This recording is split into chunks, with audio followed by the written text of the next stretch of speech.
Meus irmãos, minhas irmãs, hoje domingo, dia do Senhor, tempo comum da nossa liturgia, 23 de janeiro, estamos com o evangelista Lucas, lá no capítulo 1, versículos 1 a 4 e capítulo 4, versículos 14 a 21.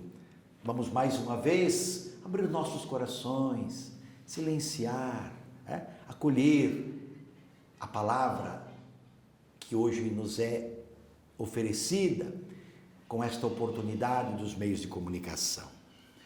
Muitas pessoas já tentaram escrever a história dos acontecimentos que se realizaram entre nós, como nos foram transmitidos por aqueles que desde o princípio foram testemunhas oculares e ministros da palavra.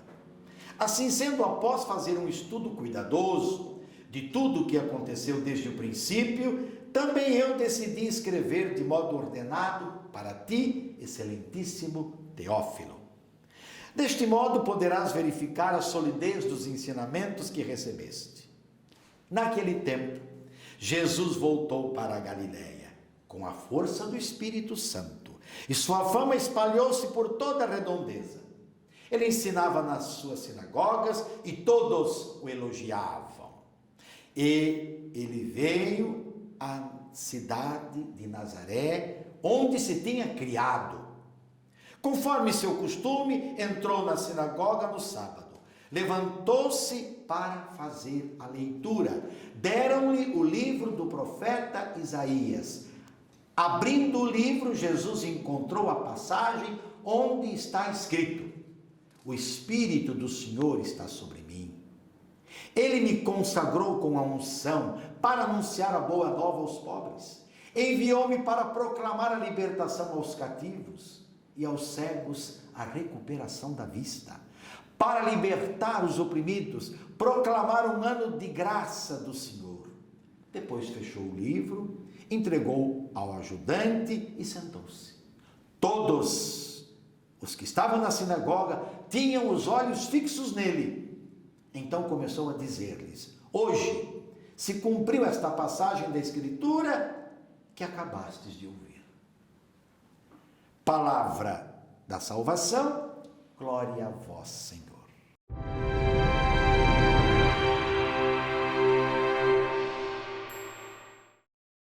A liturgia deste terceiro domingo do tempo comum, meus irmãos e minhas irmãs, se assim a gente pode dizer, apresenta o programa de vida de Jesus.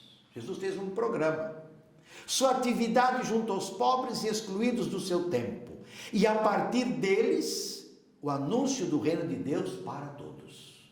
Todos podem ter acesso ao reino que ele anuncia.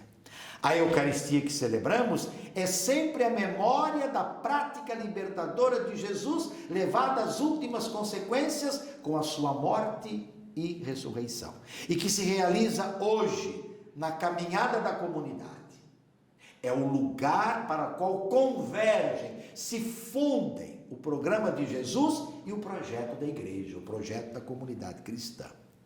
A primeira leitura da missa de hoje é do livro de Neemias e nos apresenta uma grande liturgia, onde Neemias, governador de Judá, auxiliado pelo sacerdote e escriba Esdras, reunindo o povo numa praça de Jerusalém, em torno do livro da lei de Deus, concorre para que o povo não desanime, mas renove sua fé no Deus da vida que sempre o acompanhou. O Deus que rege, que conduz a vida religiosa, social, política, não é? A vida que o povo é chamado a retomar. No seu evangelho, Lucas tem o cuidado de apresentar, veja, com solidez e credibilidade o que Jesus ensinou e realizou. Veja, um estudo criterioso de tudo o que aconteceu, desde o princípio, a fim de escrever uma narração bem ordenada. Lucas não quer escrever qualquer coisa a respeito de Jesus, qualquer assunto. Ele quer fazer uma narração que é fruto de um estudo criterioso, e algo bem ordenado, que o povo possa compreender. E ele pesquisou, sobretudo, as tradições existentes, transmitidas por aqueles que desde o princípio foram testemunhas oculares de tudo o que aconteceu com Jesus, de tudo o que ele ensinou e realizou. Toda a atividade de Jesus tem início e se sustenta sob a ação do Espírito Santo, que ele recebeu lá no batismo. O Espírito do Senhor está sobre mim, porque ele me consagrou com a unção para anunciar a boa nova aos pobres. Enviou-me para proclamar a libertação aos presos, aos cegos a recuperação da vista, para libertar os oprimidos e proclamar um ano de graça do Senhor. E a gente se pergunta mais uma vez, quem são os pobres no Evangelho? Quem são os pobres no Evangelho de Lucas?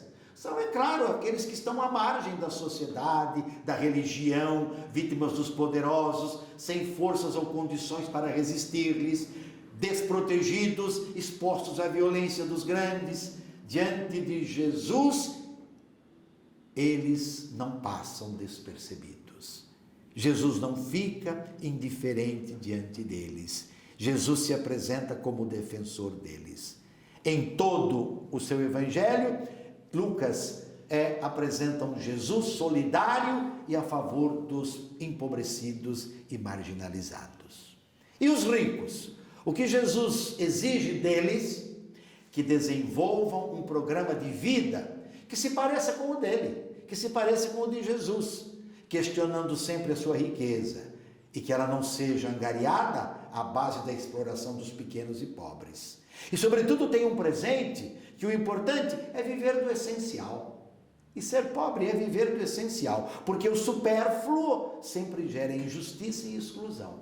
O problema da fome no mundo é o problema que nós temos comida para todos, a gente sabe disso, mas muitos acumulam, esse alimento não é partilhado justamente, então acontece a fome, a miséria e a exclusão. Um mundo que Deus não quer. É oportuno compreender ainda que o ano da graça, anunciado por Jesus, já presente no profeta Isaías, era como que um indulto. As terras hipotecadas ou roubadas pela ganância dos latifundiários eram devolvidas e todo o povo recomeçava a vida nova, porque a partilha dos bens voltava a regular as relações sociais. A gente se pergunta, isso aconteceu alguma vez na história do povo de Deus? Se não aconteceu, pelo menos era um ideal e permanece um ideal. Assim, a proposta de Jesus era que os pobres fossem reintegrados na sociedade com a recuperação de tudo que haviam perdido. O que devemos fazer? Valorizar o anúncio da palavra de Deus que reúne a comunidade e a prepara para a Eucaristia, cada vez que se reúne, renovando a certeza de que Ele, Cristo, cabeça, é a origem e o centro da mesma. Quanto aos carismas, os serviços estão sempre a serviço da comunidade, que deve dar sempre maior atenção aos mais fracos, aos mais pobres, aos mais simples. É a comunidade cristã, meus irmãos e minhas irmãs, que tem o dever de atualizar o hoje do cumprimento da Sagrada Escritura. Jesus disse, hoje se cumpre esta Escritura que vocês estão ouvindo. Hoje a igreja deve cumprir e atualizar a Sagrada Escritura, de modo que ninguém seja excluído dos bens que Ele, o Senhor, oferece a todos.